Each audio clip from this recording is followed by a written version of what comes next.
ये कहानी है एक डॉगी की जो अपने मालिक से बहुत प्यार करता है, लेकिन उसका मालिक उससे बिल्कुल भी प्यार नहीं करता और उसे छुटकारा पाने के लिए सुनसान जगह पर छोड़ देता है उसे मरने के लिए।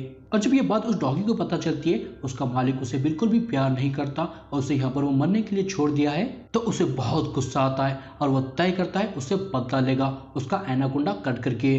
मतलब वही अब जो समझ रहे हो वही। तो चलो देखते हैं इसमें वो डॉगी कामयाब होगा या नहीं। कहानी की शुरुआत में हम देखते हैं एक डग नामी बंदा अपनी गर्लफ्रेंड के साथ एक डॉगी को अडॉप्ट करता है और इसका नाम वो रखते हैं रिजी। मगर डग को रिजी बिल्कुल भी पसंद नहीं होता, वो सिर्फ उसे अडॉप्ट किया होता है अपनी गर्लफ्रेंड को इम्प्रेस करने के लिए। इसलिए वो रिजी से बिल्कुल भी अच्छे से पेश नहीं आता और उसे बात बात पर कहता है तू पनौती है, तू पनौती है। और ना ही उसे अच्छे से खाने को देता है और ना ही पीने को देता है और यहाँ तक कि उसे सही टाइम पर मूतने भी नहीं देता। मगर रिजी को लगता है डग उसे बहुत पसंद करता है क्योंकि अभी तक उसने दूसरे इंसान से नहीं मिला होता, तो डग ही उसे पूरी दुनिया का एक अच्छा आदमी लगता है। इसलिए रिजी उसे बहुत प्यार करता है। और एक दिन रिजी खेलते खेलते एक लड़की की चड्डी उठाकर लाता है जो डग की गर्लफ्रेंड देख लेती है और वो समझ जाती है डग उसके साथ चीट कर रहा है क्योंकि वो चड्डी उसकी नहीं होती। तो वो उसके साथ ब्रेकअप करती है और रिजी को भी अपने साथ ले जाने लगती है। मगर डग रिजी को उसे ले जाने नहीं देता क्योंकि उसे पता होता है उसकी गर्लफ्रेंड रिजी को बहुत पसंद करती है, इसलिए सिर्फ उसे बदला लेने के लिए वो रिजी को उसे नहीं देता। मगर रिजी को लगता है डग उसे बहुत प्यार करता है इसलिए वो उसे जाने के लिए नहीं दे रहा।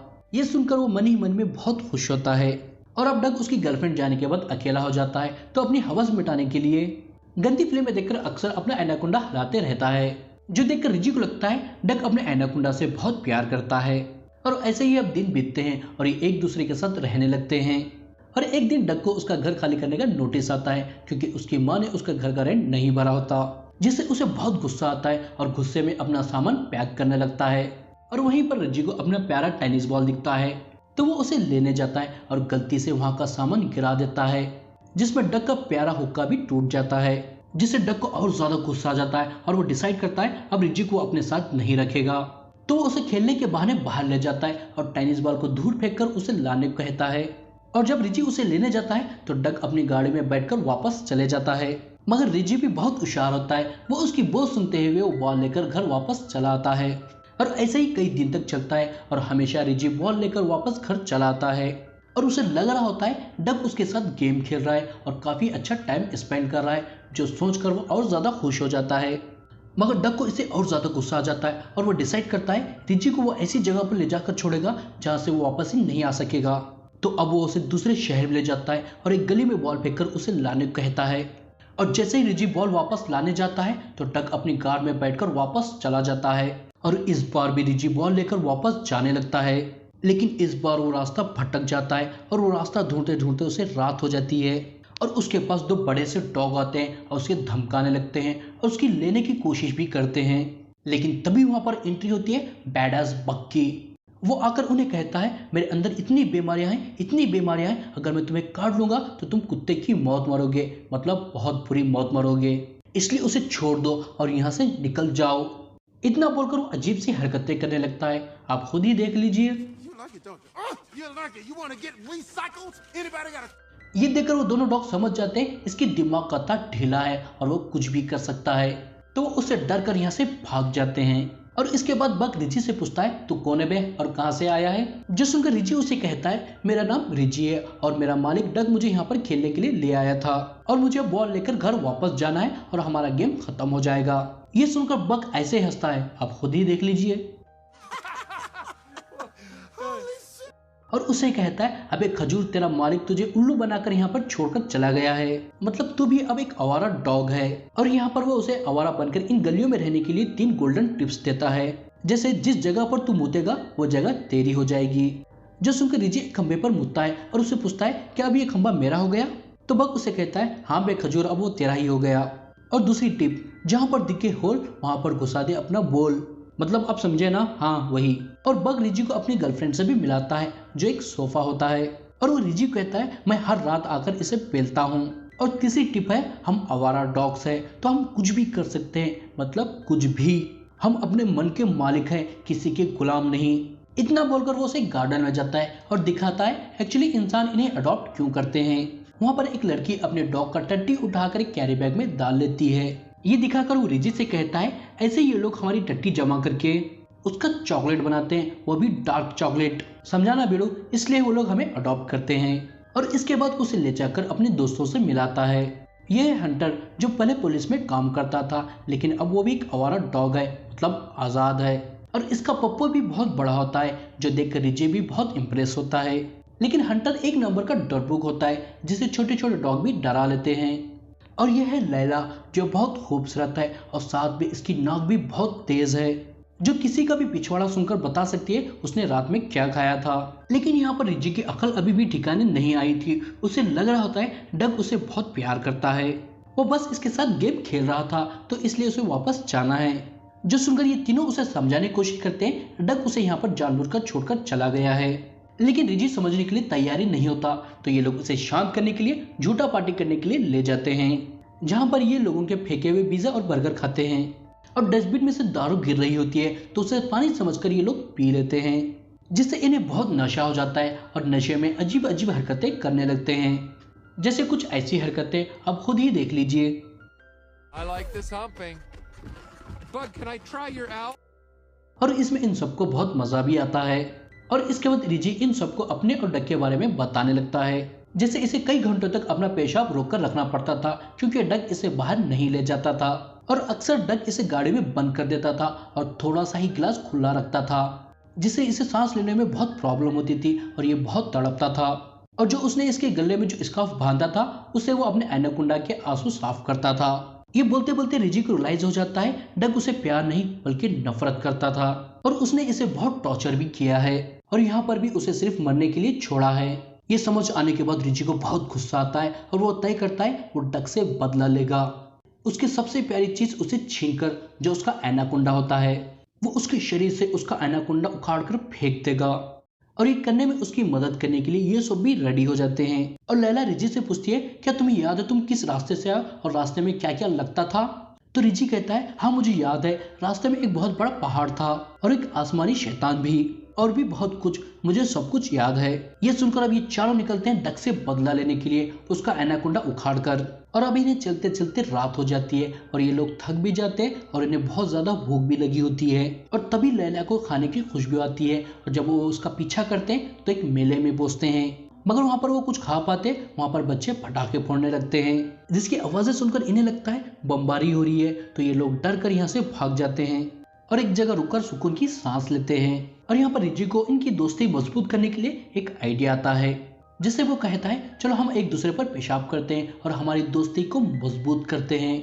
जो सुनकर वो भी मान जाते हैं और यहाँ पर ये सभी एक दूसरे पर पेशाब करते हैं और इनकी दोस्ती का नाम रखते हैं PFF, मतलब पेशाब फ्रेंड फॉरएवर। इसके बाद सभी यहाँ पर ही सो जाते हैं और अगली सुबह फिर से निकलते हैं, मगर अभी नहीं लगने लगता है शायद ये रास्ता भटक गए हैं। और इस बारे में बात कर रहे होते तभी यहाँ पर एक बड़ी सी ईगल आती है और पग को उठाकर यहाँ से ले जाने लगती है, मगर रिजी अपने दोस्त को बचाने के लिए एक बड़ी सी जंप मारकर उसे पकड़ लेता है।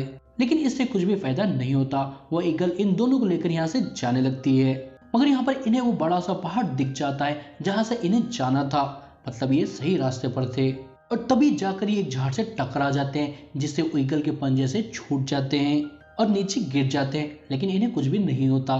तो फिर से ये लोग आगे बढ़ते हैं और कुछ दूर जाने के बाद इन्हें कुछ मिलता है, पता नहीं इसे क्या कहते हैं, लेकिन ये लोग उसे पेट फुल खा जाते हैं, जिससे इन्हें फिर से बहुत नशा हो जाता है और टेडी बेयर समझकर एक खरगोश को फाड़ देते हैं। और होश में आने के बाद देखकर वो समझ जाते हैं इनसे बहुत बड़ी गलती हुई है, तो बहुत अफसोस करते हैं और उस खरगोश को प्यार से वहीं पर दफन कर देते हैं। और तभी यहाँ पर एक लेडी ऑफिसर को डॉग्स के साथ आती है।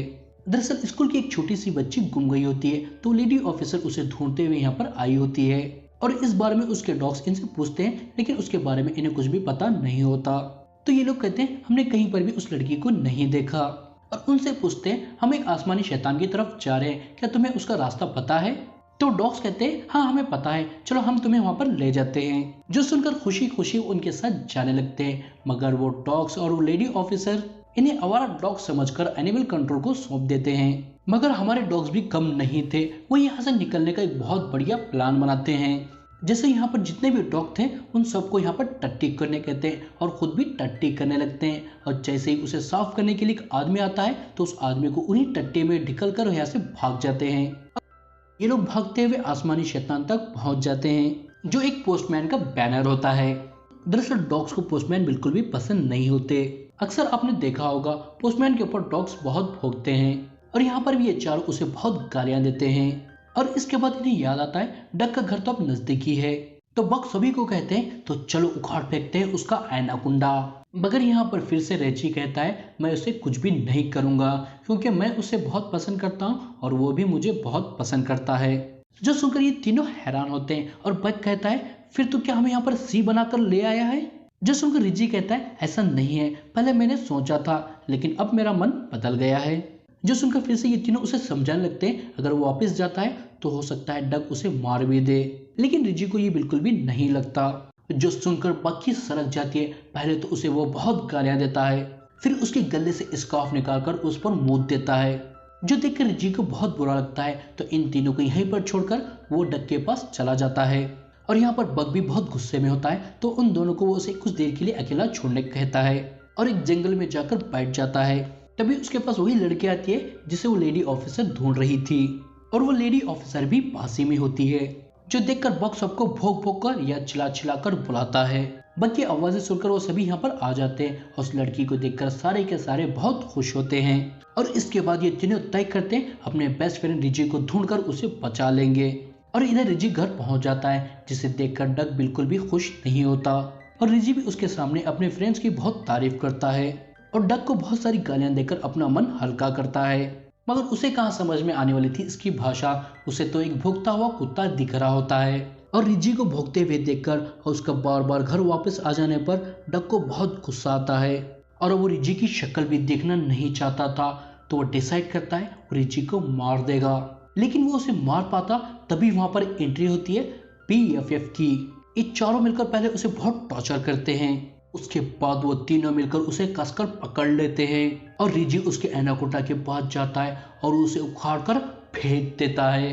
और इस चक्कर में डक का घर भी पूरी तरह से बर्बाद हो जाता है, यहाँ तक कि उसके अंदर आग भी लग जाती है। लेकिन इन सब से इन्हें कुछ भी फर्क नहीं पड़ता, ये लोग अपना बदला लेकर यहाँ से शान से चले जाते हैं। और इसके बाद हम देखते हैं लैला को पुलिस वाली लेडी अडॉप्ट कर लेती है क्योंकि उसकी नाक बहुत तेज होती है तो पुलिस के काम आ सकती है। और हंटर भी वापस जाकर पुलिस वालों के साथ काम करने लगता है और साथ ही में लैला और हंटर भी एक हो जाते हैं और दोनों ये करते हैं।